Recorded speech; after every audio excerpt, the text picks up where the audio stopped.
3마리 토끼, 현실적으로 잡기 어려워 올 초 정부가 전기차 보조금을 확정할 때 2019년과 달라지는 내용으로 크게 3가지를 강조했다.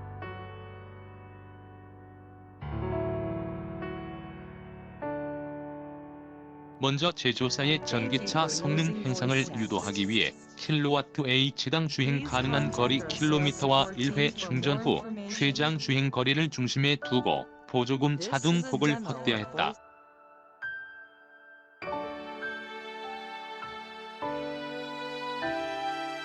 한마디로 효율이 높고 멀리 가는 EV를 제조사마다 서둘러 개발하라는 독려 차원이다. 두 번째는 EV 구매에서 서민 배려가 적었다는 지적을 받아들여 차상위 이하 계층이 EV를 살 때 보조 금액을 10% 추가한다는 방침이다.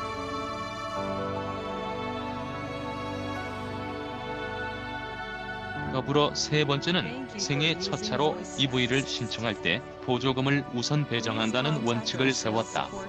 이들을 종합했을 때 제조사가 EV 보조금을 많이 배정받으려면 고효율 및 장거리에 집중하라는 것이고, 구매자는 환경 보호를 인정받되 서민을 우선 배려하겠다는 정책이었던 셈이다.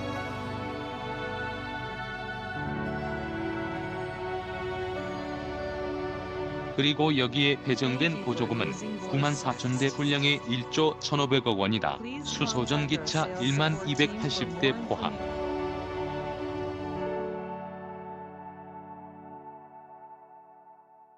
그런데 생각해볼 문제는 실제 EV를 구매하는 소비층이다.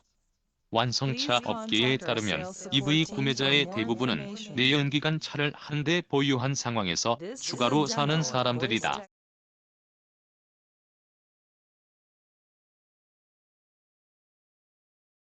당초 정부가 기대했던 생애 첫차, 차상위 계층의 EV 신청 비중은 미미하다는 뜻이다.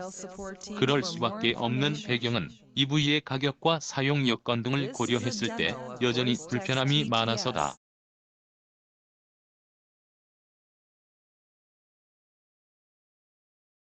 물론 서민들의 발휘되는 1톤 전기 트럭의 경우 보조금을 받으면 디젤보다 가격이 저렴해 순번을 기다리는 사람이 많지만, 제조사 입장에선 팔수록 손해가 불가피한 제품이어서 물량은 제한돼 있다.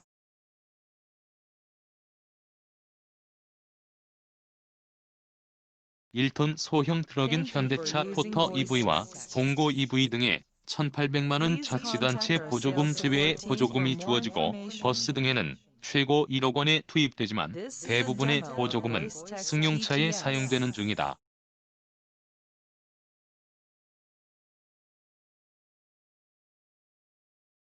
현재 승용차에 주어지는 보조금은 현대차 아이오닉 일렉트릭, 기아차 소울 EV, 쉐보레 볼트 EV 등이 최고 820만 원 자치단체 보조금 제외이며, BMW i3 120안은 716만 원, 테슬라 모델 S 100D 748만 원에 이른다.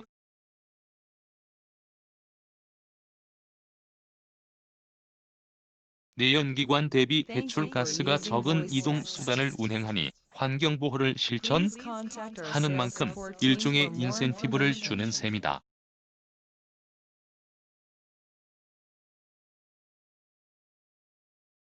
나아가 에너지로 사용하는 전기요금을 할인해주는 것도 같은 맥락이다. 그래서 보조금 또한 대기질 개선에 더 많은 역할을 할수록 늘어나야 한다는 논리가 고개를 들고 있다.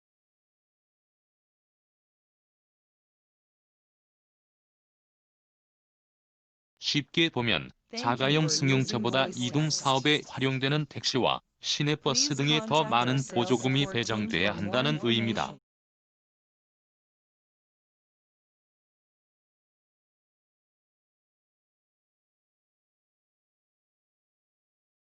승용차 보조금 대수를 줄이는 반면 택시와 버스 등의 보조금 배정 대수를 늘릴수록 대기 환경 개선에는 보다 많은 효과가 나타날 수 있기 때문이다.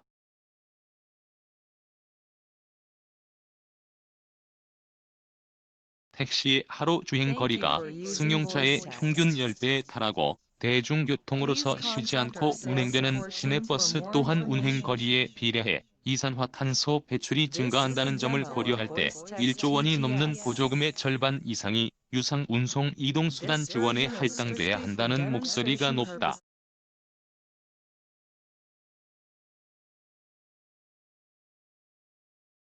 현재 전기 승용차에서 벌어지는 논란은 가격이다.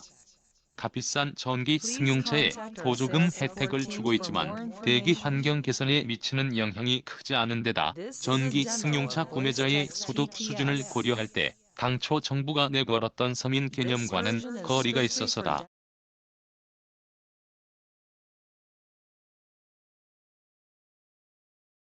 이런 이유로 일부 국가에선 일정 가격이 넘는 전기 승용차는 보조금 미배정을 원칙으로 삼고 있다.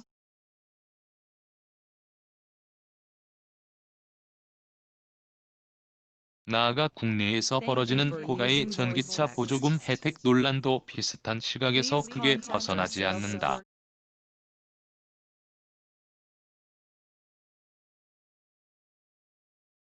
올 초 한국전력이 전기차의 급속 충전 비용을 높이기로 결정했다가 아직 전기차가 활성화되지 않았다는 산업부 의견에 따라 점진적 인상으로 물러선 바 있다.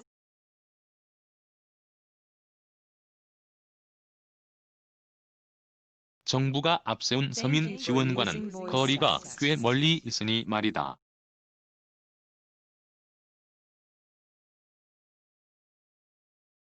이동수단에 사용되는 전기에너지 비용 또한 여전히 환경보호 명분으로 할인되는 배경이다.